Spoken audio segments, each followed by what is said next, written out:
여러분은 세계적인 명문인 이 하버드 대학, 그 이름을 들어보신 적이 있으실 것입니다. 하버드 대학이 명문인 것은 7명의 미국 대통령을 배출했어요. 그것도 대단한데, 졸업생들과 교수들을 포함해서 세계에서 가장 많은 157명의 노벨상 수상자를 배출한 학교가 또 이 하버드 대학입니다.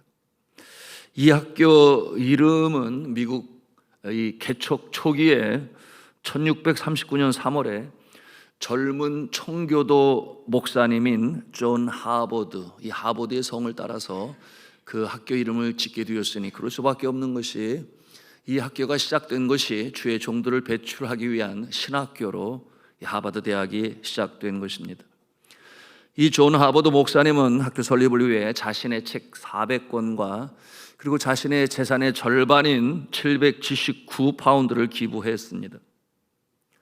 그러므로 시작되어진 이 신학교요, 그 다음에 법학으로 이제 학교가 발전해 나가게 되었는데요, 1642년도 9월에 이 하버드의 규칙에는 이런 내용으로 명기되어 있습니다. 모든 학생에게 분명히 가르쳐야 할 삶의 공부와 그리고 목적은 하나님을 알고 또 영생이신 예수 그리스도를 아는 것이다. 아주 그 뜻이 분명하죠.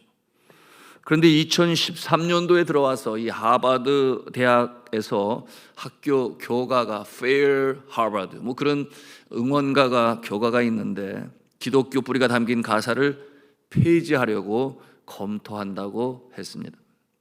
하버드 교수가 말하기를 그 노래 가사에는 인종차별을 야기시킬 수 있다, 뭐 그런 내용이었어요. 하버드 대학을 비롯한 이 아이비리그의 대학들이 기독교 진리로 훈련하여 열방의 선교사들을 보내기 위해 세워졌는데 이렇게 세속적으로 변해가고 있습니다. 우리나라에서는 언더우드 선교사에 의해서 세워진 연세대학교, 비슷한 모습을 가지고 있어요. 세속화되어져 가고 있습니다. 성경 말씀에 근거한 기독교 정신, 이 기독교 정신이 이 세계의 이 정신을 선도하고 리드해 나가야 되는데 그러지를 못하고 거기에 발맞춰 가고 있는 그와 같은 모습을 볼 때 안타깝기에 짝이 없습니다. 저와 아내가 22년 전에 네팔 카트만두에 설립한 리빙손 학교와 이 초급 대학 그리고 장로교 신학교가 철저하게 기독교 신앙에 입각하여 설립되었습니다. 처음부터 지금까지 철저하게 말씀을 가르치고 또 예배를 드리고 있습니다. 그러므로 기독교 학교의 정신을 지켜가고 있으니 이와 같은 모습을 통하여 하나님께서는 놀랍게 역사하실 것인데 계속적으로 이 세속적인 이 침투가 학교 안에 들어오고 있습니다. 왜냐하면 학교에 관선이사가 있는데 신두교, 뭐 네팔이 신두교 왕국이라 해도 뭐 틀린 말이 아니죠. 계속적으로 방해하려고 합니다. 분명한 것은 세상이 무너지는 한이 있더라도 진리를 수호하고 또한 하나님께서 교육을 통해 세상을 변혁시켜 나가는 일에 쓰임받는 학교가 되어야 하겠습니다. 그러므로 이를 위해서 우리가 더욱 기도해야 할 것입니다. 오늘 성경 본문에 등장하고 있는 이 고린도 교회 안에 한 부류가 이처럼 세상적 기준에 발을 맞추어 나갑니다. 명목은 그럴듯해요. 변화하는 세상에 대처할 수 있어야 한다. 그런데 대처하는 것이 아니라 발을 맞춰가고 있는 모습이 등장하고 있는데요, 하나님의 말씀을 절대적인 진리로 보지 아니하는 것입니다. 상대적인 진리. 이와 같은 생각을 갖게 된 것은 그들이 헬레니즘이라고 하는 소위 인본주의라고 하는 이 휴머니즘이라고 하는 인본주의의 그 정신을 끌어내지 못하고 교회 안에 그 모습으로 유지하고 있기 때문에 그와 같은 모습이 되는 것이죠. 그러므로 이처럼 한 분파를 형성하여 교회를 어지럽힙니다. 이들은 당시 시대적 대세의 이 문화라고 그랬어요. 헬레니즘이라고 하는데요, 그 정신세계를 끊어내지 못했는데, 여러분이 헬레니즘의 세 가지 그리고 네 가지 가장 중요한 골자가 무엇이냐? 첫째는 철학입니다. 둘째는 논리학이요, 셋째는 수사학이요, 그리고 네 번째는 이 육체의 미라고 그러죠. 뭐 올림픽 여러분 아실 겁니다. 육체의 미. 유럽에 가보시면 이 사람들의 근육을 아주 섬세하게 묘사한 동상들 얼마나 많은지 알 수 없어요. 육체의 미를 강조하는, 그러므로 이 휴머니즘에 입각한 정신사조를 가지고 있었습니다. 이와 같은 사상을 끊어버리지 못한 이 교회 안에, 고린도 교회 안에 있는 부류는 십자가의 복음을 강조하는 이 사도 바울의 가르침에 대하여 못마땅히 여겼습니다. 그리고 혼합주의라고 하는데요, 그 헬레니즘과 이 기독교 정신을 혼합하려고 하는, 그러므로 이것도 저것도 아닌 그와 같은 모습으로 교회 안에 등장한 것입니다. 오늘 본문 1절에서 사도 바울이 뭐라고 말씀하고 있는지 같이 읽기를 원하는데요, 1절 말씀 같이 읽겠습니다. 시작. 너희를 대면하면 유순하고 떠나 있으면 너희에 대하여 담대한 나 바울은 이제 그리스도의 온유와 관용으로 친히 너희를 권하고, 너희를 대면하면 유순하고 떠나 있으면 너희에게 대하여 담대하고, 여러분 이렇게 표현한 것은 사도 바울이 자신에 대하여 얘기한 것이 아니고 그들이 사도 바울을 바라보고 있는 그 입장을 다시금 사도 바울이 재인용한 거예요. 너희들이 나를 그렇게 생각하는구나. 비슷한 내용이 이제 10절에 나와 있는데요, 우리 10절 말씀을 더 같이 읽겠습니다. 시작. 그들의 말이, 그의 편지들은 무게가 있고 힘이 있으나 그가 몸으로 대할 때는 약하고 그 말도 시원하지 않다 하니.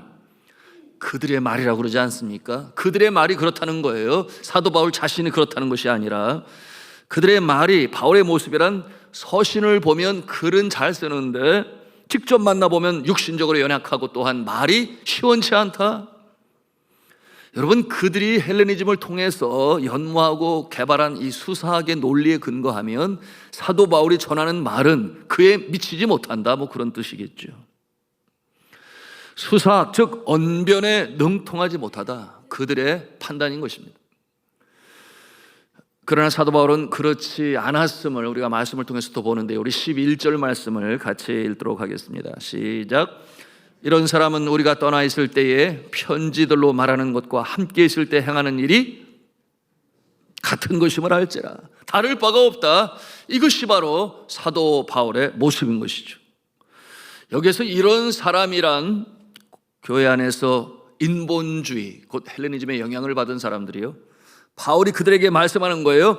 편지를 쓴 자가 바로 나고, 그리고 그 편지를 쓴 자인 내가 너희와 함께 하였으니 다를 바가 없다. 오늘 성경 본문에서 세 부류의 사람이 등장을 합니다. 문법적으로 보면 주어로 등장하는데요, 첫째는 나입니다. 1인칭이죠. 이 나라고 하는 자는 누구인가? 바로 사도 바울이에요.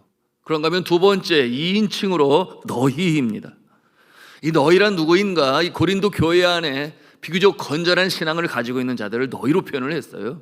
그런데 세 번째 제 3인칭으로 그들이라고 하는 단어가 등장을 합니다. 그들이 누구인가? 바로 나와 너희 밖에 있는 그들, 즉 허탄한 세상의 풍조를 가지고 교회 안에서 영향을 미치고 있는 그 모습을 가리켜 말하는 것이니 인본주의자들이다, 그렇게 볼 수 있겠습니다. 자, 2절에 보시면 그들은 사도 바울의 가르침을 자신들의 기준으로 판단했어요. 그래서 바울을 어떻게 여겼는가? 육신대로 행하는 자다, 그렇게 여겼습니다. 여기서 육신에 따라 행한다라고 하는 이 표현은 헬레니즘식의 표현인데요, 여러분 이 세상의 기준입니다. 그것으로 사도 바울을 판단했어요. 그러므로 사도 바울이 전하는 복음을 색안경을 끼고 그렇게 보았던 것입니다. 이와 같은 그들을 대하는 사도 바울은 아주 답답하죠. 여러분, 이와 같은 모습이 2000년 전에만 있는 것이 아니라 오늘 이 시대에도 성행하고 있음을 우리는 부인할 수가 없어요. 그처럼 신앙생활 예쁘게 잘하던 우리 학생들이 고등학교를 졸업하고 대학교에 들어가기 시작하면 생각에 혼돈이 옵니다. 새로운 세상적인 이 세파에 마음을 빼앗기고 현혹되고 진리를 소화하지 못한 채 새로운 것에 항상 이 예민하고 민감한 젊은이들이 쉽게 자신의 신앙을 내려놓는 그런 모습을 보고 있습니다. 여러분, 이 대학의 인본주의의 문화, 여러분, 이 대학의 인본주의의 문화는 그 뿌리를 거슬러 올라가 보면 바로 이 헬레니즘의 뿌리를 두고 있어요. 또 하나의 이 부류가 있다면, 큰 하나의 맥락이 있다고 한다면 헤브라이즘이라고 하는 성경적인 가르침인데, 이 대학의 많은 이 소위 상아탑이라고 하는 곳은 이 헬레니즘의 근거를 두고 있으니 흔들리는 거예요. 그러므로 혼합적인 모습이 되고 신앙을 잃어버리는 모습, 지금까지 잘 배워왔던 기독교의 신앙을 아주 삐딱한 눈으로 바라봅니다. 기독교 진리가 절대적인 진리가 아니라 상대적인 진리. 무슨 말이겠어요? 불교에도 힌두교에도 유교에도 이슬람에도 나름대로 진리가 있다, 그렇게 믿는 자세죠. 그래서 구원을 산의 정상으로 바라볼 때에 뭐로 가도 여러 가지 길이 있으니 정상에만 도착하면 되는 거 아니냐? 그래서 그렇게 다른 종교가 강조하고 있는 내용을 마치 진리처럼 받아들이는 이와 같은 모습이니, 여러분, 잘못돼도 한참 잘못된 것이죠. 진리를 알지니 진리가 너희를 자유케 하리라 말씀을 하고 있고, 또한 예수 그리스도께서는 분명히 말씀하셨어요. 나는 길이요 진리요 생명이니 누구든지 나로 말미암지 않고는 아버지께로 올 자가 없다, 분명히 말씀을 하고 있는데, 이렇게 혼돈스럽게 세속적인 인본주의에 휩쓸려 떠내려가는 오늘날 시대의 젊은이들의 모습을 우리가 대하는 것입니다. 오늘날 세상에 믿지 않는 사람 중에 좀 유식하다고 하는 사람들이 이 교회와 성도를 향해 뭐라고 말하는가? 그렇게 맹목적으로 믿지 말아라, 그렇게 맹신적으로 믿지 말아라, 그렇게 말을 합니다. 무슨 말이겠어요? 예수 믿는 사람들은 그저 단순하고 순진하다 하는 것이죠. 자, 사랑하는 성도 여러분, 여러분의 같은 경우에는 어떻게 이와 같은 경우에 대처하십니까? 오늘 성경 본문의 말씀을 통해서 우리는 진리에 분명히 서 있어야 하고, 또한 변증하는 자의 자리에 서 있어야 하는데요, 그들을 향하여 바울이 뭐라고 말씀을 해요? 우리 3절 4절 말씀 중요한데 같이 3절 4절을 읽도록 하겠습니다. 시작. 우리가 육신으로 행하나 육신에 따라 싸우지 아니하노니 우리의 싸우는 무기는 육신에 속한 것이 아니요 오직 어떤 견고한 진도 무너뜨리는 하나님의 능력이라 모든 이론을 무너뜨리며. 이 말씀을 통해서 우리가 보는 것은 우리에게 병기가 있다, 무기가 있다. 이 병기는 세상적인 기준으로 따지는 육신에 속한 것이 아니다. 그 병기는 견고한 진을 회파하고 파는 능력이 된다 그랬어요. 여러분, 이 능력이란 곧 강한 힘이라고 본다면 이 병기는 무엇이겠습니까? 한 절 더 나아가서 보기를 원하는데요, 이 병기의 능력을 우리가 함께 보기를 원합니다. 5절 말씀을 같이 읽습니다. 시작. 하나님 아는 것을 대적하여 높아진 것을 다 무너뜨리고 모든 생각을 사로잡아 그리스도에게 복종하게 하니. 여러분, 이 병기는 바로 모든 생각을 사로잡는 진리의 말씀이다. 이 병기는 곧 진리의 말씀이다. 예수 그리스도께서 이루신 이 십자가의 복음, 그것이 곧 병기다, 이렇게 말씀하고 있어요. 예수 그리스도께서 십자가에서 이루신 복음, 우리가 어떻게 표현할 수 있겠습니까? 그것은 곧 사랑과 용서의 능력이요, 이것이 바로 세상을 이길 수 있는 힘이라는 거예요. 사랑과 용서.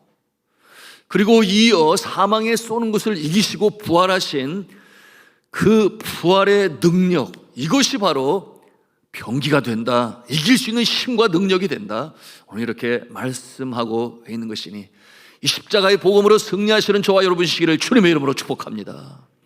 여러분, 이 세상을 이길 수 있는 힘이 권력이 아니다, 무기가 아니다, 폭력이 아니다, 그것은 사랑과 용서다. 여러분, 이와 같은 내용을 가지고 세상의 권세를 강조하는 사람들은 고개를 절레절레 흔들 것입니다.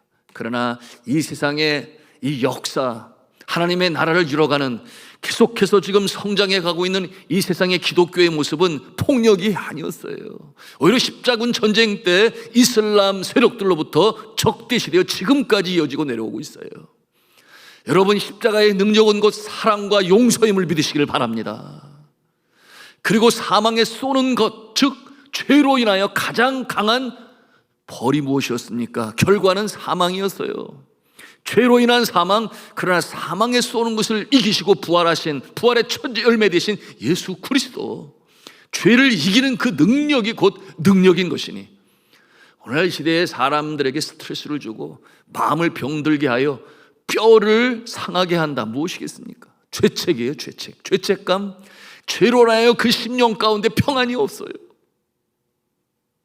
그 문제를 해결하지 못하고 행하는 모든 일들 가운데에는 반드시 부작용이 나타나고 엉뚱한 길로 치닫게 되고, 그 심령 가운데 평안이 없는데 어떻게 진정한 평안이 있겠습니까? 물질이 많아서 더 평안합니까?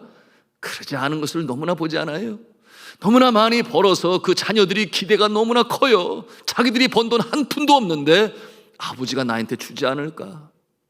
여러분, 거기에서 시작되어지는 이 반목이 오늘날 이 시대를 얼마나 또 힘들게 하고 있습니까? 여러분, 이 죄책에 관한 이 문제가 해결을 받지 아니하고서는, 어떤 사람들은 그러죠. 이 땅에 파라다이스는 유토피아를 건설하는 것인데, 그로 분배를 공정히 하면 도둑도 없을 것이고 강도도 없을 것이고 이 땅의 지상 낙원을 이룰 것이다. 그 공산주의 아니겠어요? 그래서 공산주의 국가가 그렇게 평안합니까? 왜 그렇게 탈북을 합니까? 여러분, 그렇게 해서 많은 사람들로부터 세금을 걷게 되니, 세금을 바라보는 공산당원 꼭대기 있는 사람들은 욕심이 생겨서 남들보다 더 특권을 누리고 농약도 뿌리지 않는 채소로 아침 식사를 하고, 여러분, 사람의 이 죄성을 해결할 수 있는 길은 사람의 생각과 사람이 고하는 능력이 아니라, 지식이 아니라, 철학이 아니라 오직 십자가의 복음인 줄로 믿으시길 바랍니다. 그 십자가의 복음이 우리의 죄성을 해결하며 죄의 해결함을 입은 그 심령 가운데 진정한 평안이 임하게 되는 것이니, 여러분, 그 모습은 많이 있다고 해서 평안이 아닌 것을 알잖아요. 여러분, 그렇게 무소유의 모습으로 평생 죽어가는 사람을 섬겼던 마더 테레사의 심령 가운데 늘 근심과 걱정과 염려가 있었을까요? 그렇지 않잖아요. 세상이 주지 못하는 기쁨과 평안으로 살며 하나님께 영광을 올렸어요. 여러분이 십자가의 복음은 사랑과 용서의 능력이요, 여러분이 부활의 능력은 죄를 이기는 것이다 했습니다. 이 십자가와 부활로 승리하시는 저와 여러분 되시기를 주님의 이름으로 축복합니다. 그러므로 우리는 진리의 말씀을 잘 알아야 하고, 쓰나미와 같이 이 밀려들어오는 세상의 풍조와 문화와 대세와 허탄한 이 뜻 가운데에서 십자가의 복음, 그것은 곧 사랑과 용서다, 우리의 삶에 예수의 능력으로 실천하시고, 그러므로 가정이 하나가 되고 부부가 하나가 되고, 십자가의 사랑과 용서로 인하여 전쟁이 멈춰지고 하나님의 뜻이 이 땅에 이루어지는 역사 가운데 쓰임받는 교회가 되어야 하고, 여러분, 죄로부터 빛 가운데 서서 빛 가운데 행함으로 세상이 주지도 알지도 못하는 평강이 우리의 심령 가운데 가득 차게 되니 스트레스에 얽매이지 아니합니다. 이것이 바로 복음의 능력인 것이니 십자가의 능력으로 승리하시는 저와 여러분 다 되시기를 주님의 이름으로 축원합니다.